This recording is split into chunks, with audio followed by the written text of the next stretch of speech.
आज के टाइम में जो नशेड़ी हैं, कर्जाऊ हैं, जिनके सिर पे कर्जा है या पारिवारिक कलह कलेश है, नौकरी पेशे में कलह कलेश है, खेती बाड़ी में बर्बादी हो गई, तो ये कुछ एक कारण है। वैसे कारण और भी होंगे जिससे आत्महत्या के विचार इंसान के अंदर आने लगते हैं। पहली बात, आत्मघाती महापापी। ये हमारे सभी धर्मों में लिखा हुआ है कि आत्मा का घात करने के लिए तो छोटे छोटे कीड़े मकोड़े नहीं सोचते, वो भी जिंदगी बचाने के लिए लड़ते हैं। और आपको तो सर्वश्रेष्ठ शरीर दिया है प्रभु परमात्मा ने, तो आप क्यों आत्मा का घात करने पे तुले हो? कहता है जी नशा करता हूं, अब नशा मिलता नहीं, माँ बाप ने जवाब दे दिया और पैसा खत्म हो गया, जमीनें बिक गई, गाड़ियां बिक गई, सब कुछ बिक गया, अब मरने के अलावा कोई चारा नहीं। गलत। आपके अंदर भगवान जी रहते हैं और आपके अंदर ऐसी विल पावर है कि आप अगर हिम्मत करेंगे और राम के नाम से नशा भी छूट जाएगा और आत्महत्या के विचार भी बदल जाएंगे। ये सच्चाई है। जिंदगी को कभी भी इतना कमजोर मत बनाइए, अपने आप को मजबूर मत बनाइए और जिंदगी को इतना फालतू मत समझिए। फिर कर्जा हो गया,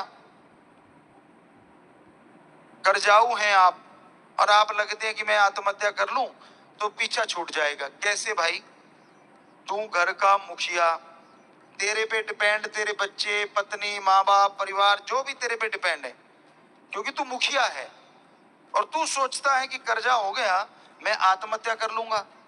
कौन सा बड़ा तीर मार दिया तूने? ये तो कायरता है, महान कायरता। तू आत्महत्या कर गया और तेरे छोटे छोटे बच्चों को भुगतना पड़ेगा, उनका जो हाल करेगा समाज। सोचा है कभी? किया विचार? दिमाग में आया कुछ? आप निकल लिया कि मैंने मर जाऊं और सारे परिवार को दुखी कर जाऊं। क्या कैसा है तू मुखिया और कैसा है तू इंसान? नहीं भाई, ऐसा मत कर। कोई भी बेटी बेटा हमारा ऐसा सोचता है, राम जी की औलाद, कभी ना सोचो ऐसा, बल्कि डट के सामना करो। कोई भी मुसीबत परेशानी आती है, मुश्किलातें आती हैं, आप हिम्मत करो। हिम्मत करे अगर इंसान तो सहायता करे भगवान, हिम्मते मर्दा मत दे खुदा। आप मेहनत करो, भगवान जी साथ दे देंगे और धीरे धीरे कर्जे उतर जाएंगे। हाथ पे हाथ धर के बैठने से कर्जा नहीं उतरता, गम चिंता टेंशन लेने से कर्जा नहीं उतरता। और आत्महत्या से तो आप परिवार का बुरा हाल करके जाते हैं। महापापी तो वैसे ही बन गया, आत्मघाती महापापी। पीछे जो परिवार छूट गया उसका और बुरा हाल। तो ये तो कभी कल्पना भी नहीं करनी चाहिए। अब पढ़ने वाले बच्चे, नंबर कम आ गए, माँ बाप ने कहा था नंबर कम आ गए तो देख लेना। इस पे आपको एक हंसने वाली बात सुनाती है। कहने का मतलब आप टेंशन ना लिया करो। एक बच्चा था, उसके नंबर कम आते थे तो उसका बाप कहने लगा, ओए अगली बार अगर नंबर कम आए ना या तू फेल हो गया तो मुझे बाप मत कहना। वो चुप रहा। अब रिजल्ट आ गया, उसका बाप बैठा ही था, आया उसके, कहता हाँ क्या हुआ? कहता रमेश जी मैं तो फेल हो गया। क्योंकि उसने कहा था बाप मत कहना, बाप का नाम था रमेश। तो कहता रमेश जी मैं तो फेल हो गया। सो हम ऐसा नहीं कहते कि आप फेल हो जाओ। कहने का मतलब अगर नंबर कम आ गए तो कोई आसमान नहीं नीचे गिर गया। अगली बार फिर सही मेहनत कीजिए, उसको अपने दिल पे लगा लो कि हाँ इस बार कम आए हैं, मेरे बराबर वाले मेरिट पहुंच गए, वो भी गर्भ से जन्मे और मैं भी कोई ऊपर आसमान से नहीं टपका। तो अगली बार एम बना लो, गैरत बना लो, यकीन मानो आपकी भी मेरिट आ जाएगी। आत्महत्या किस चीज का क्या हाल है? मां जिसने गर्भ में रखा उसका क्या दोष है भाई? ये बच्चों, जिसने 9 महीने गर्भ में रखा है, आपको छोटी सी बात लगती है? तो आप 1.5-2 किलो की ईंट पेट पे बांध के 3 दिन सो के देख लो, चल फिर के देख लो, उतारनी नहीं, 3 या किलो की ईंट पेट पे बंधी हो और आप सो के दिखा दो, नहीं सो पाओगे ना। अरे माँ ने 9 महीने रखा है पेट में, वो इसलिए कि आत्महत्या करके उसको दुख दे जा। बाप ने परवरिश करी, सपने बुने कि मेरा बेटा बड़ा हो कि मेरा ऐसे साथ देगा, ऐसे मुझे खुशियां देगा। क्या ये कुठाराघात नहीं कर रहे हैं आप? और माँ बाप को भी इतना प्रेशराइज नहीं करना चाहिए बच्चों को कि देख लेना अगर कम नंबर आए वैसे हो जाएगा वैसे हो जाएगा। पढ़े लिखे कुछ ज्यादा ही प्रेशर डालते हैं। गांव में हमने देखा अनपढ़ नहीं परवाह करते, कहते पुत्र टांगरा पास हो जी, उनका काम होता है।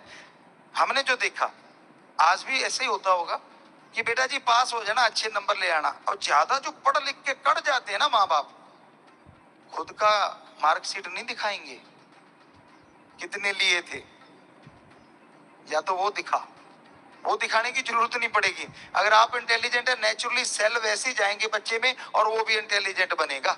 पर क्या आपने उसके संगी साथियों का कभी ध्यान दिया कि उसका संग तो नहीं गलत, कहीं गलत संग में तो नहीं फंस गया?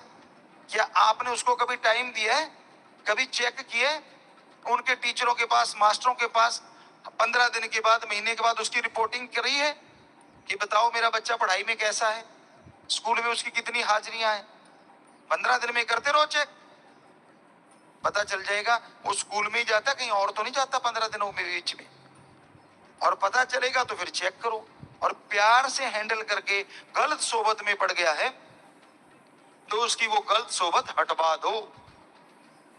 अगर ये सब कर रहे हो आप माँ बाप, तो हकदार बनते हो बच्चे को कहने के कि बेटा नंबर अच्छे ले आना। और अगर उनको टाइम ही नहीं देते आप तो अपने आप में मस्त हैं, आपका बिजनेस है जी, व्यापार है जी, ऐशो आराम है जी, आप तो उसमें खोए हैं। पर आपको गैरत है ना, मेरा बेटा कम नंबर कैसे ले आया? बेटे की कभी जाके आपने रिपोर्ट ही नहीं देखी और लास्ट में कम क्यों ले आया? तो गलतियां आपकी है माँ बाप की। तो दोनों बातें ध्यान में रखिए।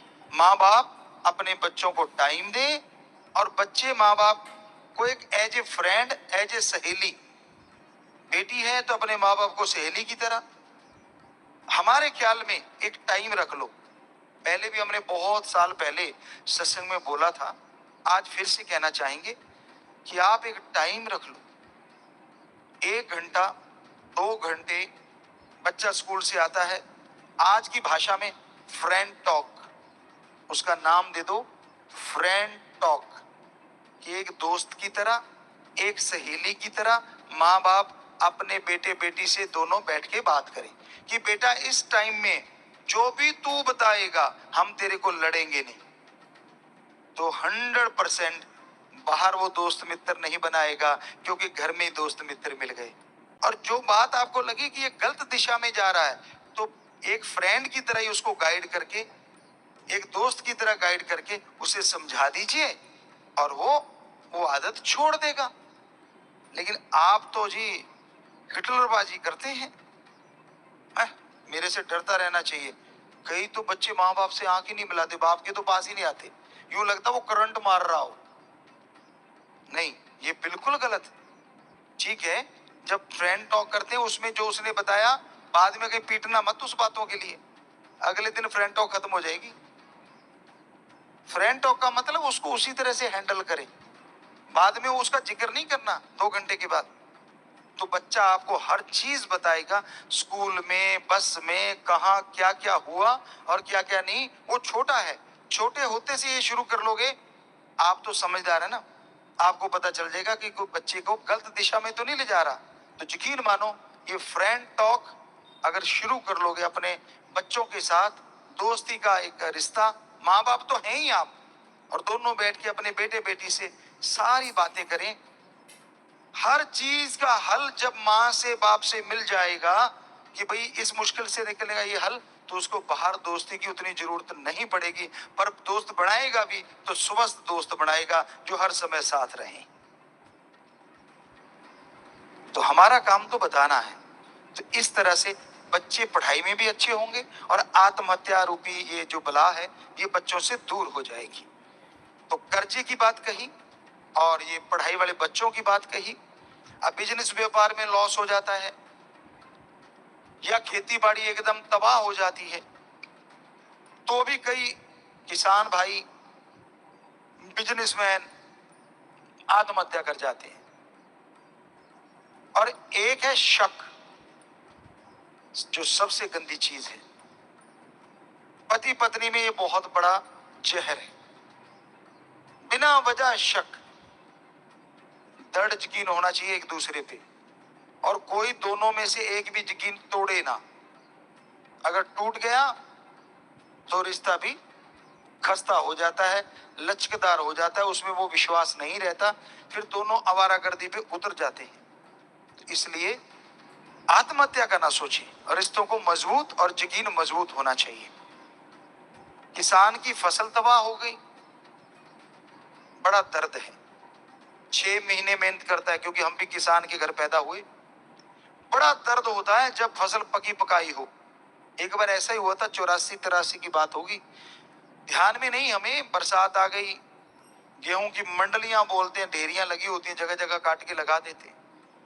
अब वो खलियान में लाके रखी, बरसात आ गई, अगले दिन धूप वगैरह निकली, उसको बिखेर दिया, 2 दिन धूप पड़ी, वो सूखने लगी, तीसरे दिन फिर बरसात आ गई, तो बिल्कुल गेहूं काली पड़ गई और बदबू आने लग गई। बहुत मुश्किल से थोड़ी सी गेहूं घर के लिए बची। तो इतना खर्चा किया होता है, कैसे कंट्रोल करें? पर इसका मतलब ये थोड़ा ना कि आत्महत्या कर लो। खाने को तो मिल गया, जीने का तो है, चलो कर्जा उठा लिया, उसका दर्द है, पर मरने से क्या बताइए आप, कर्जा उतर जाएगा? क्या वो जो समस्या घर के लिए खड़ी हो गई, क्या वो हल हो जाएगी? जी नहीं। हे किसान भाइयों, ऐसा करने से आप ही नहीं, आप सारे परिवार को दुखी कर गए। आप घर परिवार में बैठ के दुख साझा करो, अंदर ही अंदर मत रखो कि भाई आपा इतना कर्जा उठा चुके हैं, फसल अपनी तबाह हो गई, अब आपा ने हाथ बंद करके खर्चा करना है। मतलब कम से कम खर्चा, जिंदगी का जीवन यापन करना है। ऐशो आराम को मारो, तिलांजलि दे दो, छोड़ दो। तो सारे परिवार में जब आप बात करोगे ना, आधा बोझ तो वैसे ही उतर जाएगा। क्योंकि एक अकेला आदमी जब दिमाग में रखता है, तो दिमाग में टेंशन पैदा हो जाती है, उससे आत्महत्या के चांस ज्यादा हो जाते हैं। और जब वही बात पूरी फैमिली में और संयुक्त परिवार हो, तो कहना ही क्या, फिर तो सारे परिवार वाले मिलके लग जाएंगे कि हाँ